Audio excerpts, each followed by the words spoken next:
হে high, এই ব্লগটা আমি স্পেশালি বানিয়েছিলাম মায়ের জন্মদিনের জন্য পোস্ট করব বলে।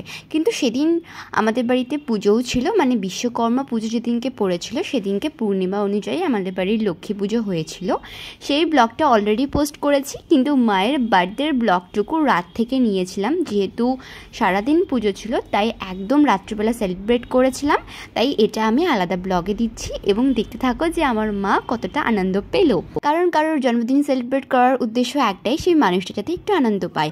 আর আজকে মা আমিষ একদমই খেত না, তাই আমি কেকটা আমার একটা বান্ধবীর কাছ থেকে পুরোপুরি নিরামিষ অর্ডার করেছিলাম। আর বাকি মায়ের কেমন লাগলো সেটা ব্লগ দেখো আর জানিও অবশ্যই কমেন্ট বক্সে। আর তার আগে আমি কিছু চুড়িদার পারচেস করেছি, যেমন এই একটা, এটার কাজটা কি সুন্দর দেখো সামনে। তার সাথে আরও একটা চুড়িদার ছিল, দুটোর রিভিউ আমি শর্টসে শেয়ার করেছি, তোমরা চাইলে দেখে নিও। সো আমি মায়ের কেকটা এনেছি, জাস্ট আনতে গেছিলাম, তোমাদের দেখাই। আর মা একটু পরে কাটবে কারণ মা একটু ব্যস্ত আছে। অ্যাকচুয়ালি মা জানতো না যে আমি কেকটা অর্ডার দিয়েছি, তো এখন জানে, মানে যখন আনলাম এনে বলতে হচ্ছে, কারণ মা তো জানে না। আর একটা কথা বলে রাখি, আমার মা সেলিব্রেট করার সাথে সাথে ফটো অ্যান্ড ভিডিও মেকিং করতেও খুব ভালোবাসে।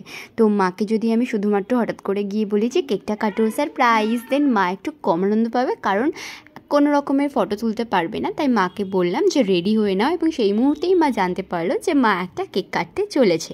এবার এই প্রথমবার আমি কোথাও মানে এরকম হোমমেড কেক নিচ্ছি ডিজাইন করে। দ্যাটস ওয়াই আমি খুব সিম্পল একটা ডিজাইন দিয়েছিলাম, তোমরা দেখে জানাও কেমন লাগছে। আর আমি কেকের মধ্যে খুব একটা কালার পছন্দ করি না, মানে ওই কালারগুলো না খুব একটা ভালো লাগে না, মানে খেতে ভালো লাগে না।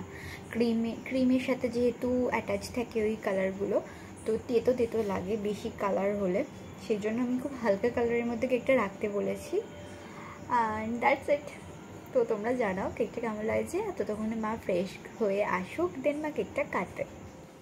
এই হচ্ছে আমার মায়ের জন্য বানানো সিম্পল কেক, যেটা আমি খুব হালকা কালারের মধ্যে অর্ডার করেছিলাম আর মায়ের পছন্দ হয়েছিল। তোমাদের কেমন লাগলো জানিও।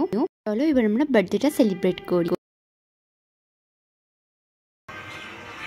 আর আমি মায়ের জন্য কেক আর পায়েস করেছিলাম, বাট পায়েসটা যে ওই দিনকে খাবে না সেটা আমি জানতাম না, ওটা চালের পায়েস ছিল যেহেতু, তাই মা ওটা পরের দিন খেয়েছি। আর তারপরেই মায়ের কেক কাটার পালা। নাও হ্যাপি বার্থডে টু ইউ। তুই আগে নিভাও এটা। Happy birthday to you. Happy birthday to you. হাতে হাতে ধর যা। Happy birthday to you. Happy birthday to you. দাও দাও। Happy birthday to you. Happy birthday happy happy birthday to you. Happy birthday happy birthday to you. Hello, তোর পছন্দ হয়েছে? Nice.